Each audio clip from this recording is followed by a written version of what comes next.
So, everywhere in the world, there is scams, no matter where you go. In today's topic, I'm going to be talking about some of the ones you'll find here in the Philippines, but mostly, I'm going to tell you guys about a scam that you can't avoid, and it will take you for hundreds of dollars. Let me explain. But before that, I would like to say thank you to somebody. I met a guy here in Lapu-Lapu. Happens to be a vlogger. A large channel. In comparison to mine, I'm just a baby. But it's okay. I wasn't even a vlogger at the time, as a matter of fact. And, got to talking, exchanging, contact info. And then I moved to Dumaguete, met up with him again. Moved out of Dumaguete back to Cebu. And, he's a big vlogger. And I was asking him one day, because I just started vlogging. I was like, hey, what's up? Got any advice for me? He's like, I pump out a bunch of videos. Any chance you can give me a shout out? He's like, oh yeah, hit 100 subscribers and I'll mention you in one of my videos. I was like, sweet. So it took me about 2 months to make that. And, a little harder than I expected. Now I was doing it on my phone. A cell phone vlogging. And I finally hit 100 and, I messaged him and showed him a screenshot. I got 100, It's like, hey, I just got 100. Oh, he's like, congrats. I didn't remind him about what he said or anything. And I didn't know if he even remembered it. I don't want to hassle the guy. But he was a man of his word. He remembered. And he mentioned it. And this vlogger is the regular guy. And, I'm sitting here, it's like I mentioned to it, and I'm like, I don't think he's going to, remember or even bother. But no, he did. Definitely a man of the word, and thank you very much. That helped me get some more subscribers. Can never hurt. Hopefully you get a few more on this as well. So, back to my topic. See, there's all kinds of scams. And the most common scam that you'll have here, you could avoid it, but you probably will not avoid it, is the 10 peso scam. Whatever price you buy, fruit stands, whatever, it's, they'll probably charge you somewhere between 5 to 10 pesos extra. 10 to 20 cents at the best, more than what you're actually paying. Yeah, if you know the price of the item, you can say something. If you, you can contest it, but why bother? They're gonna view you as a cheap Charlie. People are gonna see you making a scene. Is it really worth it? You pay that extra 5 or 10 pesos, and most of the time that they do that is because they don't have the change. Like, say it comes out to 90 pesos, you give them a 100 peso bill, and they're like, oh, they'll just tell you it's 100 pesos, so they ain't got to deal with the change. I get it, but that's not what I'm talking about.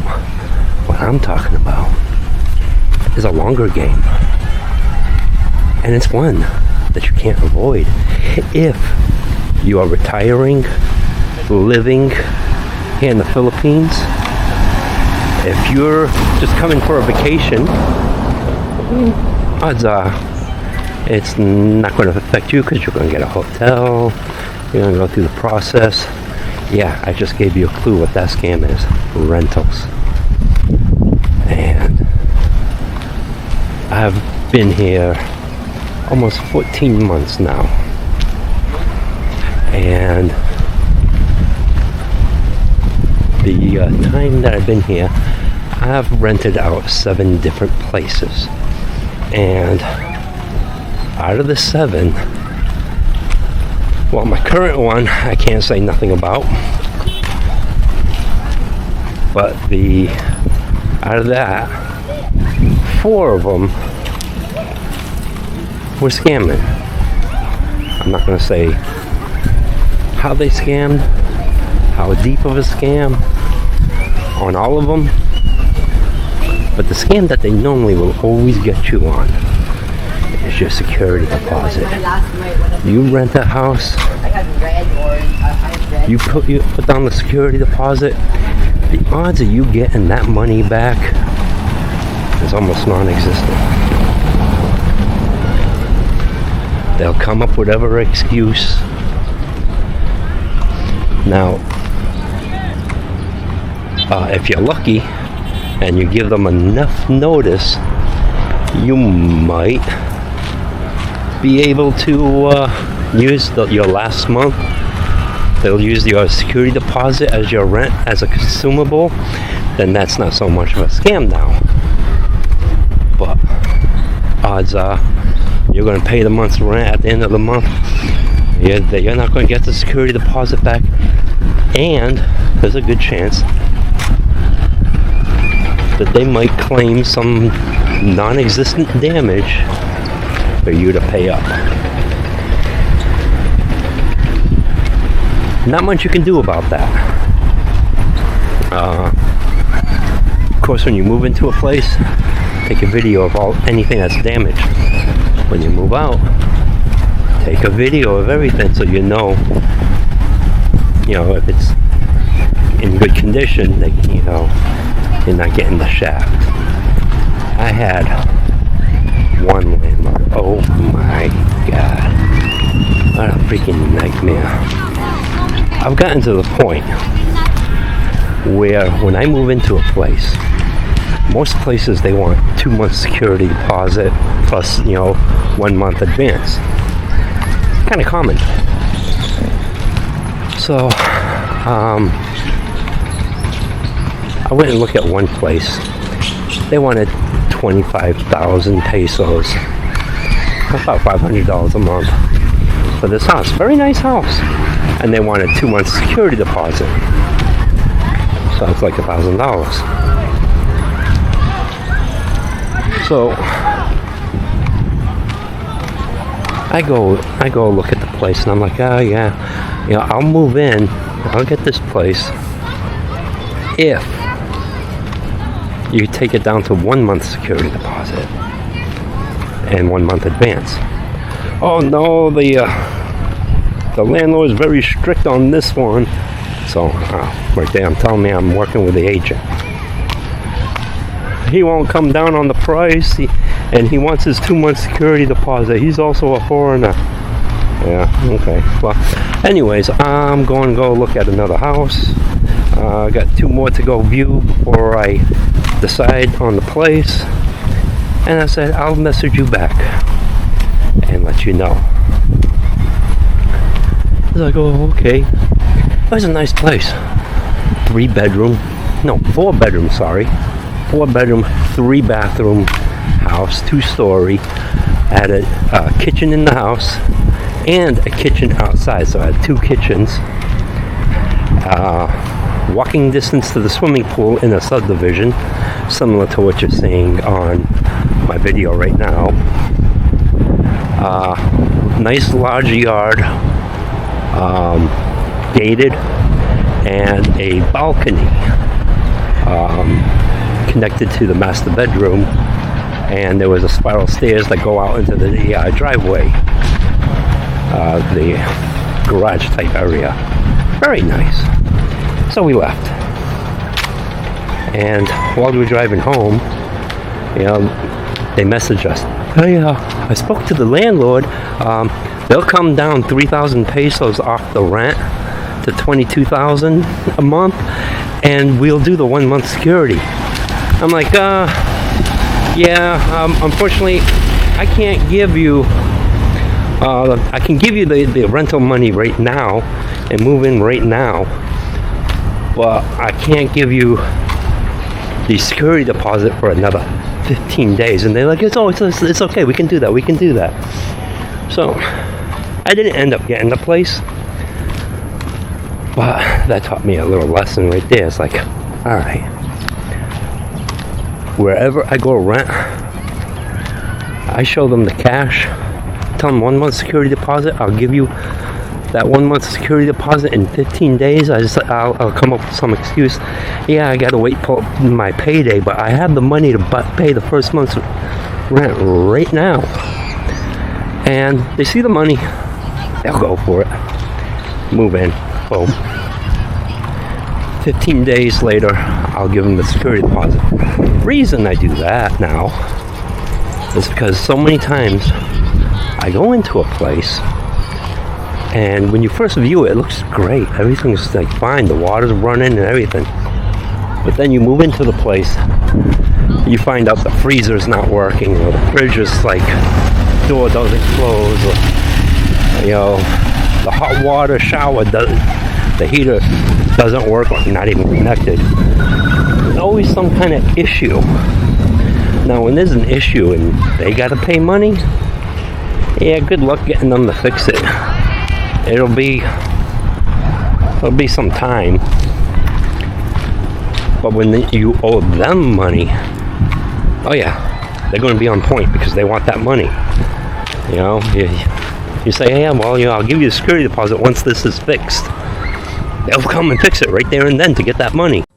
Hi everyone, please like, share, and subscribe, and don't forget to click the notification below. bye. So, that's a little tip. See if that works for you guys. It's been working for me. My last 3 rentals went exactly like that. So, and the last 3 rentals is always something wrong with the place.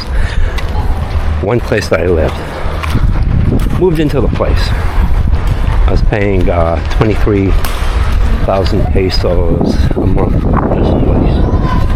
And what happened was the electric couldn't be turned on for 24 hours because I guess they had it shut off. So 24 hours come around, we get the electric on, find out the refrigerator door will not even close, no matter what you do. So I told the landlord said, oh yeah, I can replace the fridge, but it's going to be with another used fridge. Alright, no problem. They come pick up that fridge and return the next day they bring a fridge. But to get this fridge took almost 3 or 4 days. Alright, you know, can manage, eat out, whatever. So I finally got this new fridge in, and it's one of those refrigerators where you open the door and inside is another door for the freezer. Well, that door was missing. So freezing stuff was not easy. It really doesn't work. You put ice cream in there, you're getting melted ice cream. And she's like, oh yeah, I'm ordering the part, and as soon as the part gets here, I'll come over here and, you know, put the freezer door in. I'm like, okay.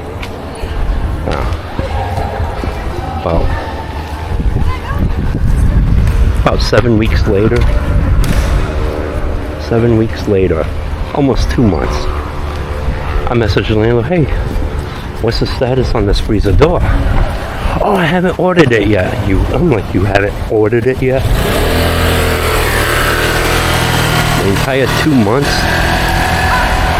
I'm living here, and you haven't even ordered it yet? You don't give a damn? Yeah.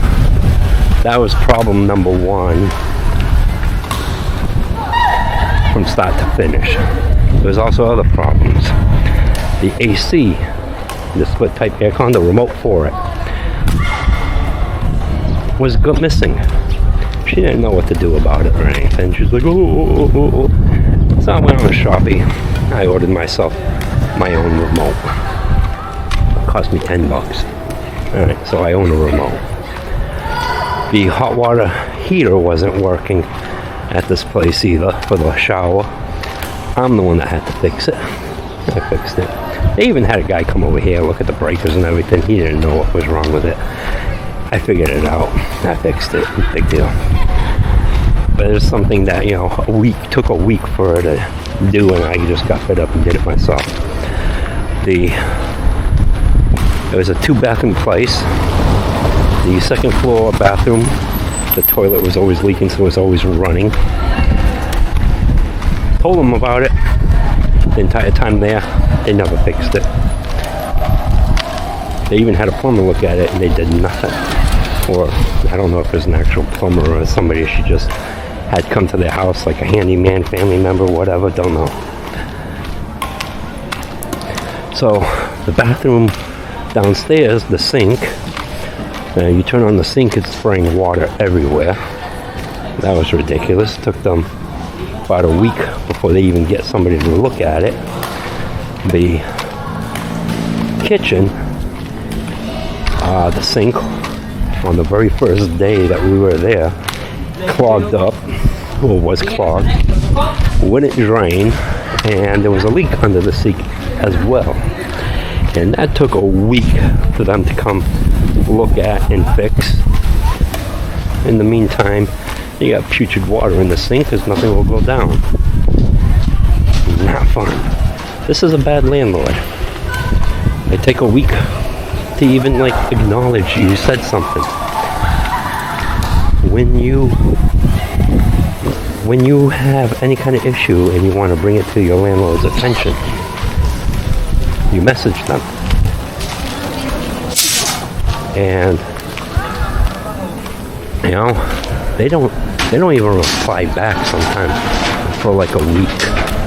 But when it's time to collect rent, they'll message you every 5 minutes, try to get a hold of you, and they'll even call you. They'll even show up at your door, banging on the door. They want it right now. They want a fast response. It's amazing. But so I was like, okay, let me get to the scam part now. Went through all that and I just decided I'm gonna move. So I moved into that place and I have no contract. She calls me one day, she wants to do a 6-month contract. She's having it going to the lawyers. She'll message me, when it's ready.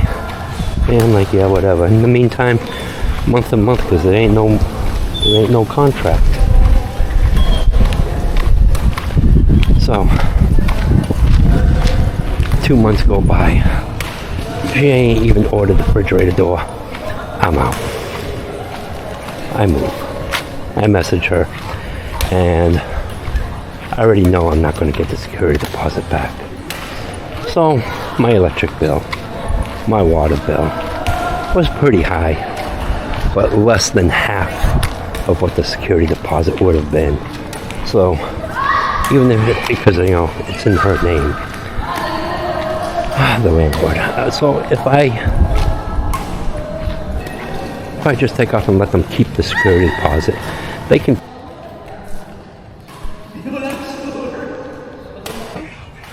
So after a good workout, how do you girls feel?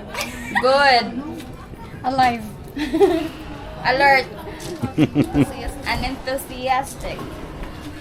Pay those bills with that money, and they still get to keep $13,000 easily or more. So they get to keep $200. I'm like, I'm just done. I'm out. I don't even want to bother. Just walk away from it. Oh, this lady went livid. She was crazy. She's threatens to call immigration. She calls me a pedophile and a scammer. She's calling me the scammer. Calling me all kinds of stuff. I'm like, what the hell? She's like, you owe me another $23,000. I'm like, how do I owe you a $23,000? I let you keep the security deposit plus that. You owe me another month's rent. I'm like, no, I don't. I didn't live there for that time. It was always a month in advance. At the end of my month, I moved. She's like, no, I spent the security deposit doesn't cover that. I'm like, what are you talking about? She's like, I gave the agent 10,000 pesos. I'm like, You gave away my security deposit. How is that my fault?